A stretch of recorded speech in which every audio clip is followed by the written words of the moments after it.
ஆண்டவரும் அருமை இயேசு நாமத்தினால அன்பின் வாழ்த்துக்கள். தெபொராளை குறித்து நாம் வேதத்துல வாசித்து நாம் தியானிக்கு பார்க்கும்போது தெபொராள் கிட்ட நிறைய தன்மைகள் இருந்தது. பாருங்க, அதுல ஒரு காரியம் என்னன்னா, நியாயாதிபதிகள் 4ஆம் அதிகாரம் 8-9 வசனத்தை வாசித்து பார்க்கும்போது, அதற்கு பாராக், நீ என்னோட கூட வந்தால் போவேன், என்னோட கூட வராவிட்டால் நான் போக மாட்டேன் என்று சொல்லி பாராக் சொல்லுகிறதை வேதத்துல வாசிக்கிறோம். அப்ப தெபொராள் சொல்லி, நிச்சயமா நான் என்னோடு கூட வருவேன்னு சொல்லி. இது எதை குறிக்குதுன்னு சொன்னால், தெபொராள் ஒரு படைத்தலைவியா இருந்தால்.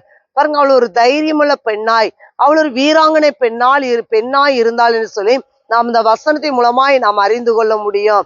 அப்படின்னா நம்ம அந்த பாருங்க, அவ பார்க்கும்போது அவ பின்னாடி கிட்டத்தட்ட 10,000க்கு மேற்பட்ட ஜனங்கள் சென்றார்கள்.